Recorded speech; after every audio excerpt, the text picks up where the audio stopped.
যে আল্লাহ রব্বুল ইজ্জত নিজেকে রেখেছেন একা, স্বাধীন, স্বতন্ত্র, বেমহতাজ, যার কোনো পিছুটান নাই, যার কোনো নিজের বলতে কেউ নাই। জগতের সব কিছুই পরিচালিত হয়, তার সব কিছুই পরিচালিত তিনি করেন তার বান্দাদের জন্য। সুবহানাল্লাহি ওয়া বিহামদিহি। আল্লাহ নিজেই বলতেছেন, কুল হুয়াল্লাহু আহাদ। হে নবী, আপনি বলে দিন আল্লাহ এক ও একক, এক ও একক। আল্লাহুস সামাদ, বেমুহতাজ, বেনায়াজ, বেমুখাফিকি। লাম ইয়ালিদ ওয়া লাম ইউলাদ, তিনি কারো থেকে জন্মগ্রহণ করেন নাই, কাউকে জন্ম দেন নাই। কারো পিতাও নন, কারো পুত্রও নন। ওয়ালাম ইয়াকুল্লাহু কুফুয়ান আহাদ, তার সমকক্ষ কেহই নাই। সবচেয়ে ইম্পর্টেন্ট বিষয় হলো তার নিজের বলতে কেউ নাই। লাম ইয়ালিদ ওয়া লাম ইউলাদ, তিনি পিতাও নন, তিনি পুত্রও নন। কারো থেকে জন্মগ্রহণ যেমন করেননি, কাউকে জন্ম দেননি। অন্য আয়াতে আল্লাহ তাবারাক ওয়া তাআলার কুফারে মক্কার কিছু জাহেল মূর্খদের কিছু ভুল ধারণার জবাব দিয়েছেন। তারা মনে করত জিবরাইল আলাইহিস সালাতু ওয়াস সালাম আল্লাহর কন্যা, নাউযুবিল্লাহ। ফেরেশতারা নারী স্বরূপ, নাউযুবিল্লাহ। ইহুদিরা কি বলতো? ওয়াকালাতিল ইয়াহুদ উযাইর ইবনুল্লাহ, উযাইর আলাইহিস সালাম আল্লাহর পুত্র, নাউযুবিল্লাহ। ওয়াকালান নাসারা মাসীহ ইবনুল্লাহ, খ্রিস্টানরা বলে ঈসা আল্লাহর বেটা। আল্লাহ বলতেছেন সব কিছুর থেকে আল্লাহ তাবারক ওয়া তাআলা পুত ও পবিত্র। নিজেকে তিনি একা রেখেছেন। কারণ কি? কারণ হলো তার অন্তরের ভিতরে, তার কুদরতের ভিতরে যে ভালোবাসা, যে মহাব্বত, যে মমত্ববোধ, এটার পুরোটাই আল্লাহ তাবারক ওয়া তাআলা তার মখলুক তথা আশরাফুল মখলুকাত মানুষের জন্য রেখে দিয়েছে। দুনিয়াতে যত মিল মহাব্বত, যত ভালোবাসা, যত মায়া মহাব্বত দেখি আমরা, যে মহাব্বতের কারণে একটা কুকুর তার বাচ্চাকে ছেড়ে যায় না, যেই মহাব্বতের কারণে গভীর সমুদ্রে নীল তিমি যখন বাচ্চা প্রসব করে বাচ্চাকে দুধ খাওয়ায় কিনা। ছোট থেকে ছোট প্রাণী নির্দিষ্ট সময় পর্যন্ত তার বাচ্চাদেরকে ভালোবাসে, মহাব্বত করে। বাচ্চাওয়ালা মুরগির আশেপাশ দিয়ে কুকুর, বিড়াল, উপর দিয়ে কোনো পাখি যদি উড়ে যায় তাহলে সে কি করে? ওর পিছে ধাওয়া করে। মানুষের কথা না হয় বাদই দিলাম, এই যে জগতের প্রতিটি প্রাণীর ভিতরে ন্যাচারালি যে মহাব্বতটা হাদিসের ভিতরে আসছে, এইটা আল্লাহ তাবারক ওয়া তাআলার যে সম্পূর্ণ মহাব্বত আছে এর 100 ভাগের 1 ভাগ মাত্র। 100 ভাগের 1 ভাগের অবস্থায় যদি এই হয়, স্বামী তার স্ত্রীকে ছেড়ে যায় না, মা তার সন্তানকে ছেড়ে যায় না, মুরগি তার ছানাকে ভুলে যায় না, তাহলে বাকি 99 ভাগ যেটা আল্লাহর কাছে আছে সেইটা কত বেশি আর কত প্রবল হতে পারে ধারণা করা যায়? আমরা আল্লাহর মহাব্বত বুঝি না। আল্লাহ বান্দাকে এতটাই মহাব্বত করেন যার কারণে মহাব্বতের আঙ্গিকে, ভালোবাসার আঙ্গিকে ভালোবাসার সমাজ গঠন করতে বলছেন। ভালোবাসার সমাজ গঠন করতে বলছেন। নবী আলাইহিস সালাতু ওয়াস সালামের মাধ্যমে সেটা দেখিয়ে দিয়েছেন। নবী আলাইহিস সালাতু ওয়াস সালাম উম্মতকে সাহাবায়ে কেরামকে এত বেশি ভালোবাসছেন, নিজের জীবনের চাইতেও বেশি ভালোবাসছেন। নিজের জীবনের শেষ সময়ে যখন নাকি মানুষ একান্ত নিজের করে কিছু ভাবে, যখন মানুষ নিজের স্ত্রীকে কাছে চায়, নিজের সন্তানদেরকে কাছে চায়, ওসিয়ত করে, দেখো আমার ঋণ এখানে আছে, সন্তানকে বলে তোমার মাকে দেখে রেখো, অমুককে বলে অমুক জায়গার থেকে টাকা পায়, এগুলো দেখে রেখো, গোছায় রেখো, বলে কিনা? অথচ নবী আলাইহিস সালাতু ওয়াস সালাম স্বয়ং ওই সময় আয়েশা সিদ্দিকা রাদিয়াল্লাহু তাআলা আনহার রানের উপরে মাথা দিয়ে শুয়েছিলেন।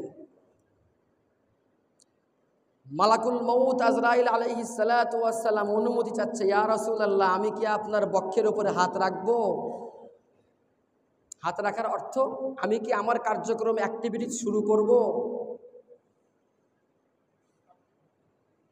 অথচ তিনি যেই স্ত্রীর কাছে আসেন, ওই স্ত্রীর বয়স কেবল 18 বৎসর মাত্র, কোনো সন্তানাদি নাই। তিনি সেটাকেও ভাবলেন না। জানালার পর্দা উঠায় দেখলেন উম্মতের কি অবস্থা। এই অন্তিম মুহূর্তে নবী আলাইহিস সালাতু ওয়াস সালাম উম্মতের জন্য দোয়া করে গেছেন। সুবহানাল্লাহ। মুহাব্বতে সে দরুদ পড়ি সাল্লাল্লাহু আলাইহি ওয়াসাল্লাম। মুহাব্বত কি জিনিস, মুহাব্বত বিনা স্বার্থে কিভাবে করতে হয়, মুহাব্বতের সমাজ কিভাবে গড়তে হয়, মুহাব্বতের পরিবার কিভাবে গড়তে হয়, প্রকৃত মুহাব্বতের জন্য নিজেকে কিভাবে বিলীন করে দিতে হয়, এইটা নবী আলাইহিস সালাতু ওয়াস সালামের জিন্দেগির ভেতর থেকে শিখতে হবে। আল্লাহ বান্দাকে অতিশয় মুহাব্বত করেন, কেন আল্লাহর কেউ নাই। আল্লাহ শুধু বান্দাকে চান, বান্দাকে জাহান্নাম থেকে মুক্তি দিয়ে জান্নাতে দিতে চান। সুবহানাল্লাহ। কেউ নাই। আল্লাহর ঘুমের দরকার নাই, বেমহতাজ, খাবারের দরকার নাই, কোনো চাইনো রাহাতের দরকার নাই। বরং আল্লাহ তাবারক ওয়া তাআলা আল-ইয়াযু বিল্লাহ কখনো তো হবেই না, যদি মুহূর্তের জন্যও আল্লাহ তাবারক ওয়া তাআলার কুদরতি হাতের বন্ধনকে ঢিল করে দেন, সারা বিশ্ব উলটপালট হয়ে যাবে। একটা গাড়ি চলতেছে, পেছনে 60 জন 52 জন যাত্রী আছে, 120 কিলোমিটার বেগে, ড্রাইভার স্টিয়ারিং ধরে আছে। এই স্টিয়ারিং যদি বেখেয়ালিভাবে ছেড়ে দেয়, তাহলে অবস্থাটা কি হবে? বিজ্ঞান তো বলে এই কথা, প্রতিটা গ্রহ নক্ষত্র এত স্পিডে ঘুরতেছে, প্রতিটা গ্যালাক্সি, এক একটা গ্রহ নক্ষত্র, কোটি কোটি গ্রহ নক্ষত্র মিলে তৈরি হয় এক একটা গ্যালাক্সি। সেই গ্যালাক্সি আবার মহাশূন্যে ঘুরপাক খাইতেছে কত স্পিডে, যে একটা আর একটার কাছাকাছি আসাটাও নিরাপদ না। টক্কর লাগা দূরের কথা, কাছাকাছি আসাটাও নিরাপদ না। 120 কিলোমিটার বেগে যদি গাড়ি স্টিয়ারিংকে ছাড়া না যায়, তাহলে আলোকবর্ষের গতিতে যে গ্রহ নক্ষত্র ছুটতেছে, সেইটার গতিকে যদি আল্লাহ তাবারক ওয়া তাআলা কন্ট্রোল না করেন, সেইটার পরিচালনার স্টিয়ারিংকে যদি আল্লাহ ছেড়ে দেন, তাহলে কুল কায়নাতের কি হবে?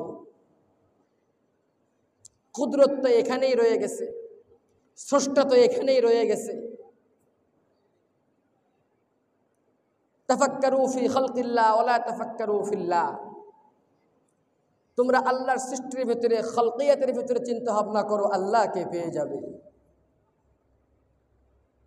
আল্লাহর কেউ নাই এটাকে চিন্তা করো, তাহলে আল্লাহর মুহাব্বতকে খুঁজে পাবে। নবী আলাইহিস সালাতু ওয়াস সালামের জিন্দেগির দিকে তাকাও, মুহাব্বতকে খুঁজে পাবে। সাহাবায়ে কেরাম মুহাব্বতের সমাজ গড়েছিলেন। মদিনার আনসার, মক্কার মুহাজির একে অপরে ভাই ভাই করে দিয়েছিলেন, প্রত্যেককে জোড়ায় জোড়ায়, প্রত্যেককে জোড়ায় জোড়ায়। লাস্টে বেঁচে গেছে একজন কি দুইজন সাহাবী, ইয়া নবী আল্লাহ, আমাকে তো কারোর সাথে মিলায়া দিলেন না, তুমি আমার হাতে হাত রাখো, তুমি আমার ভাই আর আমি তোমার ভাই। সুবহানাল্লাহ। ভ্রাতৃত্ববোধের রূপরেখায় যে সমাজ গঠন করা যায়, শুধুমাত্র মুহাব্বতের ভিত্তিতে যে সমাজ গঠন করা যায় এটি একমাত্র ইসলামেই আছে। যেখানে মুহাব্বত আছে সেখানে শান্তি আর শৃঙ্খলা আছে, সেখানে ছাড় দেওয়ার মানসিকতা আছে। যেখানে মুহাব্বত নাই, যেখানে শুধু স্বার্থ খেলা করে, সেখানে শান্তি নাই, শৃঙ্খলা নাই। বাস্তব কিনা? মা তার সন্তানের জন্য স্যাক্রিফাইস করতে পারে, কেন? মুহাব্বত আছে। স্বামী তার স্ত্রীকে জন্য স্যাক্রিফাইস করতে পারে, কেন? মুহাব্বত আছে। সন্তান তার পিতার জন্য স্যাক্রিফাইস করতে পারে, কেন? মুহাব্বত আছে। বান্দা তখনই আল্লাহর জন্য স্যাক্রিফাইস করবে যখন মুহাব্বত থাকবে। বান্দা নবীর সুন্নতের জন্য তখনই স্যাক্রিফাইস করতে পারবে যখন ইশকে রাসূল, মাশিকে নবী হবে, মুহাব্বত থাকবে। মুহাব্বতের কোনো বিকল্প নাই। আল্লাহ নিজে মুহিব, ভালোবাসনেওয়ালা। বান্দা ভালোবাসা পাওয়ার অধিকার রাখে, ঠিক আল্লাহ তাবারাক ওয়া তাআলাও বান্দার থেকে ভালোবাসা পাওয়ার অধিকার রাখে। আর বান্দার দায়িত্ব হলো আল্লাহকে ভালোবাসা, আর তার বহিঃপ্রকাশ ঘটবে তার চারপাশে। আমাদের বর্তমান চারপাশের যে অবস্থা, ইসলামের নৃবিজ্ঞান, ইসলামের সমাজবিজ্ঞান, এইগুলোর মূল মর্ম ছিল হলো মুহাব্বত আর ভালোবাসা, ত্যাগ, আত্মনিবেদন, আত্মনিয়োগ করা। ইউরোপীয় বিজ্ঞান আমরা নিতে পারি, প্রযুক্তিকে নিতে পারি, কিন্তু ইউরোপের সমাজবিজ্ঞান ইসলাম বা মুসলমান নিতে পারে না। তার কারণ ইউরোপের সমাজবিজ্ঞানের ভিতরে মুহাব্বত নাই, স্বার্থবাজি আছে। ইউরোপের সমাজবিজ্ঞানের ভিতরে মুহাব্বত নাই, তারা পরিবারকে ভেঙে দেয়। ইউরোপীয় সমাজবিজ্ঞানের ভিতরে মুহাব্বত নাই, তারা প্রতিবেশীকে চেনে না। ইউরোপীয় সমাজবিজ্ঞানের ভিতরে মুহাব্বত নাই, বাবা তার ছেলেকে চেনে না, ছেলে তার মাকে চেনে না, মা তার স্বামীকে চেনে না। বাস্তবতা কিনা? কেন? মুহাব্বত নাই। ইউরোপের সাধারণ বিজ্ঞান ও প্রযুক্তিকে আমরা গ্রহণ করতে পারি, ইউরোপের সমাজবিজ্ঞানকে আমরা নিতে পারি না, সেখানে মুহাব্বত নাই। আর এই মুহাব্বতকে তারা ইচ্ছা করেই ছুঁড়ে ফেলে দিয়েছে। সামাজিক চেইন, সম্পর্কের যে মাপকাঠি, সম্পর্কের যে স্বরূপরেখা, এই সবগুলোকে তারা নিজেরাই মুছে দিয়েছে। কিন্তু আল্লাহ বলতেছেন না, মুহাব্বত সব জায়গায় থাকবে। মুহাব্বত ছাড়া, মুহাব্বতের আঠা ছাড়া তোমরা এক জায়গায় থাকতে পারবে না। আর এক জায়গায় যদি থাকতে না পারো তাহলে ইসলামের প্রয়োগ করা যাবে না। আপনার পরিবার নাই, আপনি ইসলামের প্রয়োগ করবেন কোথায়? আপনার সমাজ নাই, আপনি ইসলামের প্রয়োগ করবেন কোথায়? আপনার প্রতিবেশী নাই, আপনি ইসলামের প্রয়োগ করবেন কোথায়? আল্লাহ তো আপনাকে পাঠাইছে হলে একে অপরের জন্য। আর ইউরোপীয় নৃবিজ্ঞান বলে যে মানুষ এমন একটা প্রাণী যে হলো স্বার্থবাজ, শুধু নিজেকে চেনে। মানুষের এই যে অপূর্ণাঙ্গ সংজ্ঞা তারা দাঁড় করালো, সংজ্ঞায়িত করলো যে মানুষ মানেই স্বার্থবাজ, সংজ্ঞাতেই ভুল করলো কিনা? আল্লাহ কি বলতেছেন? ইন্না খালাকনাকুম মিন যাকারিন ওয়া উনসা ওয়া জাআলনাকুম শুউবান ওয়া কাবাইল। তোমাদেরকে বনি আদম নারী পুরুষ থেকে তৈরি করেছি এবং তোমাদেরকে পরিচিতি দান করেছি, পরিচয় দিয়েছি শুউবান ওয়া কাবাইল, গোত্র এবং বংশীয় পরিচয়ে পরিচিত করেছি। কাবাইল মানে গোত্র, শুউব মানে অংশ, শাখা। তো গোত্র কি এক মানুষে হয়? শাখা কি এক মানুষে হয়? হয় না। তোমাদের পরিচয়টাই আমি দুনিয়াতে, তোমাদেরকে দুনিয়াতেই পাঠাইছি সংঘবদ্ধ করে। জন্ম নিয়েছে একা, আমার কাছে ফিরে আসবা, মৃত্যুবরণও করবা একা, মাঝখানের জিন্দেগি তোমার একা নয়। শুউবান ওয়া কাবাইল, এই দুই পদ্ধতিতে হতে হবে। লিতাআরাফু, এটাই তোমাদের পরিচয়, এটাই তোমাদের পরিচয়। হ্যাঁ, এটা তোমাদের বংশমর্যাদা রক্ষার কোনো কিনা সনদ না, কিন্তু এটা তোমাদের পরিচয়। তুমি অমুক সমাজের, তুমি অমুক গোত্রের, তুমি অমুক বংশের। তার মানে কি বোঝা গেল এখানে? আল্লাহ তাবারাক ওয়া তাআলা মানুষকে সামাজিক জীব হিসেবেই দুনিয়াতে পাঠিয়েছেন। সুবহানাল্লাহ। আমরা মানুষ যে সামাজিক জীব, এইটা আমরা শিখি হলো গ্রিক ফিলোসফারদের কাছ থেকে, অ্যারিস্টটল, সক্রেটিস, প্লেটো, এদের কাছ থেকে। অথচ আল্লাহ ১,৫০০ বছর আগেই বলে দিয়েছে। তারপরেও আবার এরা বলতেছে যে মানুষ হলো এমন যে স্বার্থবাজ একটা প্রাণী, সে শুধু নিজে টিকে থাকতে চায়। এটা ভুল কথা। ইসলামের ফিলোসফি, ইসলামের দর্শনটাই হলো অন্যের জন্যে, অন্যের জন্যে, অন্যের জন্যে। সবচাইতে অন্যের জন্য নিবেদিত প্রাণ ছিলেন নবী আলাইহিস সালাতু ওয়াস সালাম। এরপরে সাহাবায়ে কেরাম রিজওয়ানুল্লাহি তাআলা আলাইহিম আজমাইন। মালিক বিন দিনারের ঘটনা আমাদের আছে, হেকায়াতে সাহাবা আছে, হায়াতুস সাহাবা আছে, সাহাবায়ে কেরামদের দানের যে ঘটনাগুলা, অন্যের জন্য ত্যাগ করার যে ঘটনাগুলা, এগুলো ইসলামের ইতিহাস শুধু নয়, এইগুলো সারা বিশ্বের সকল ভুলভাল মন্তব্য আর মতামতের বিপরীতে সর্বোচ্চ সুস্পষ্ট দলিল। মানুষ কখনো একাকী জীবনযাপন করতে পারে না, মানুষ কখনো শুধু নিজেরটা চিন্তা করতে পারে না, কারণ মানুষ মাত্রই সে গোত্রের অন্তর্ভুক্ত, সমাজের অন্তর্ভুক্ত। আর গোত্র আর সমাজে বসবাস করতে গেলে মানুষ একে অপরের সাথে জুড়বে আর মিলবে হলো মুহাব্বতের সাথে। কিসের সাথে জুড়বে? মুহাব্বতের সাথে। এটাই ইসলামের দর্শন, এটাই ইসলামের সমাজ কাঠামো। ইউরোপ আলারা আমাদের এই সমাজ কাঠামোকে ধ্বংস করার জন্য যা যা করা দরকার তাই করতেছে। বিয়েকে কঠিন করে দেওয়া, পরিবারগুলোকে ছোট করে ফেলা, এরপরে যে বিয়ে না করতে উৎসাহ দেওয়া, বিয়ের রাস্তায় যেন না যায় এই জন্য করে ট্রান্সজেন্ডারিজম থেকে শুরু করে নিয়ে আরও যা যা আছে এগুলোকে প্রমোট করা, বাস্তবায়ন করা, এর জন্য করে উপদেষ্টা নিয়োগ দেওয়া, না গেলে তাও দেওয়া। জেনা আর ব্যভিচারকে আম করার জন্য জেনা আর ব্যভিচারের ঠিকাদার আর কন্ট্রাক্টরদেরকে উপদেষ্টাতে বসানো। কথা চলে যায় একদিকে, আমি ওইদিকে যাবো নাই নিয়ত করছিলাম আজকে, আমি এই জন্য নিয়ে আসছি অন্য কিছু।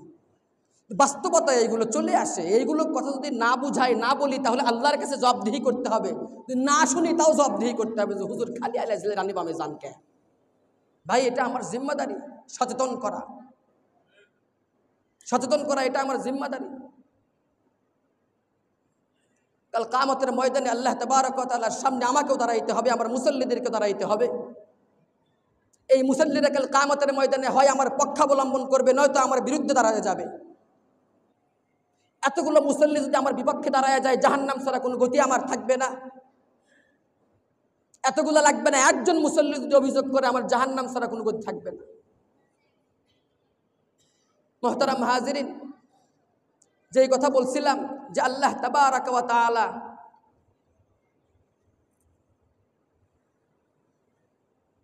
আল্লাহ মুহাব্বতের ভিত্তিতে সমাজ গঠন করতে বলছেন। তার জন্য করে কি বলছেন? প্রথমে পরিবারের হক, পরিবার দিয়েছেন। বিল ওয়ালিদাইনি ইহসানা, পরিবারের প্রতি খেয়াল রাখো, পিতামাতার প্রতি খেয়াল রাখো, সন্তানের প্রতি খেয়াল রাখো। এরপরে কি বলছেন? পাড়া প্রতিবেশীর প্রতি খেয়াল রাখো, প্রতিবেশীর হককে আদায় করো, প্রতিবেশীর হককে আদায় করো। কঠিন তাগাদা দিয়েছেন, এত বেশিবার বলেছেন, এত বেশিবার বলেছেন। সাহাবায়ে কেরাম তো আশঙ্কা করছিলেন না জানি প্রতিবেশীর হক আদায় করাকে ফরজ করে দেওয়া হয় কিনা। এরপরে নবী আলাইহিস সালাতু ওয়াস সালাম কি বলছেন?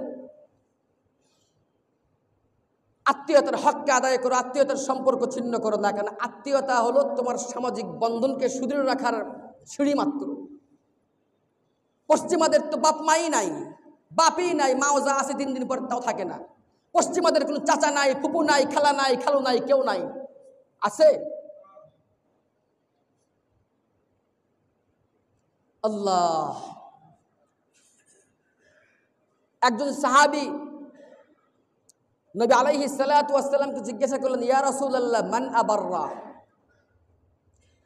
আয় আল্লাহর নবী, সদাচরণ পাওয়ার হকদার কে?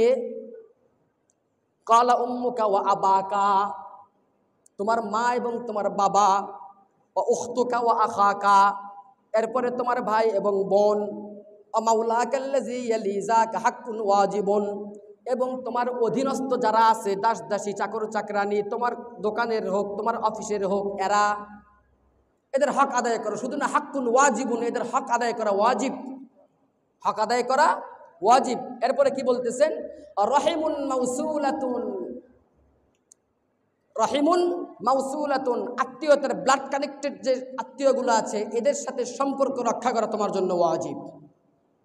ব্লাড কানেক্টেড ভাই বোন, খালা মামা চাচা ফুপা, এদের সাথে সম্পর্ক রক্ষা করা ওয়াজিব।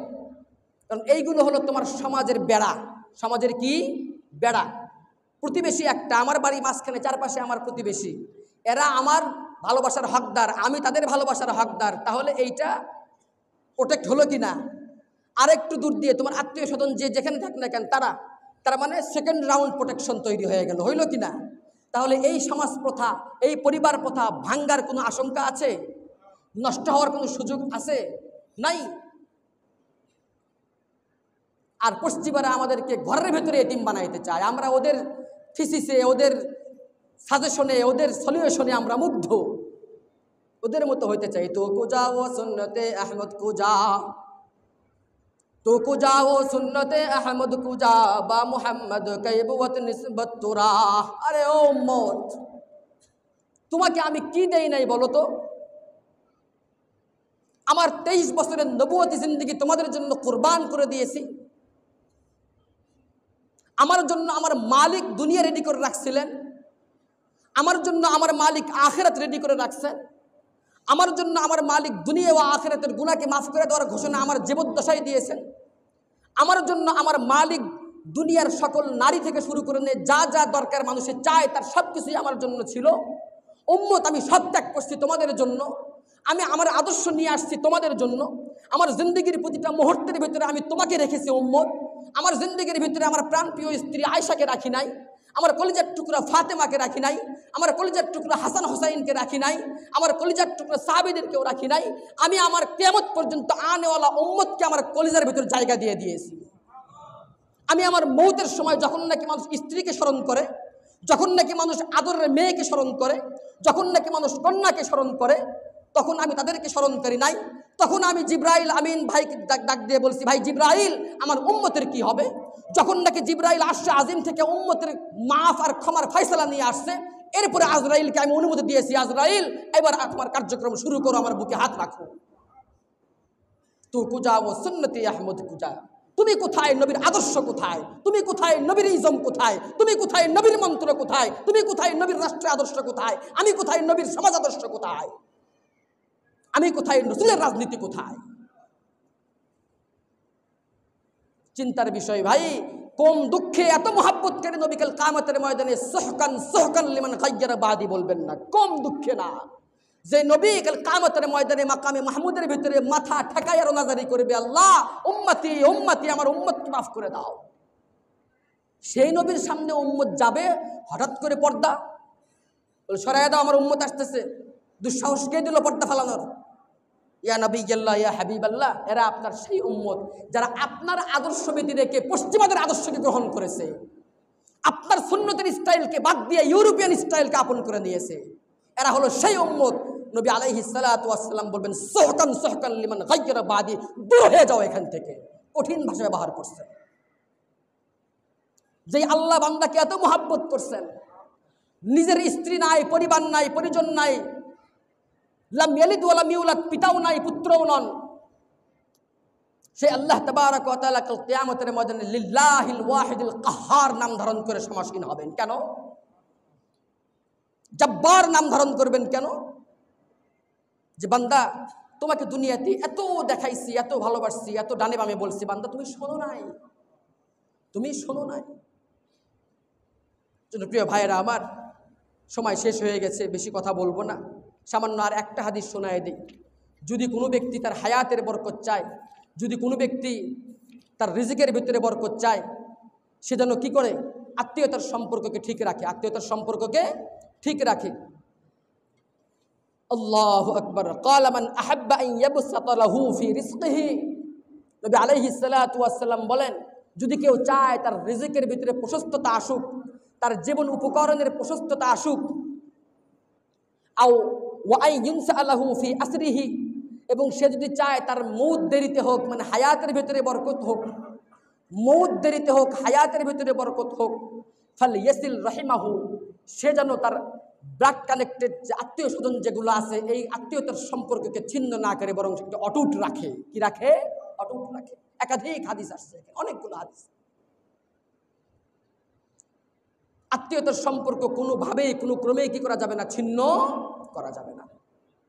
আমরা আমাদের প্রত্যেককে জিজ্ঞেস করে দেখি, বলে হুজুর আমি আমার আত্মীয়তার সম্পর্কে একটু সমস্যা এসে, আর একটা হাদিস আছে যার বাংলা অর্থ বলতেছি, এক সাহাবী নবী আলাইহিস সালাতু ওয়াস সালামের কাছে এসে বলছে, আল্লাহর নবী, আমি আমার আত্মীয়কে মহাব্বত করি, তাকে সাথে ভালোবাসা ব্যবহার করি, তার হককে আদায় করি, তারপরেও সে আমাকে গালি দেয়, তারপরেও সে আমাকে অসদাচরণ করে, তারপরেও সে আমার সাথে মূর্খ আচরণ করে, আমি কি করব?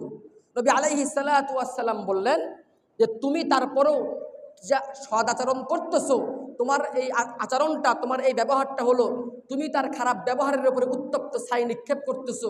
তুমি বিতশ্রদ্ধ হয়েও না, তুমি তোমার ভালো আচরণই করে যাও।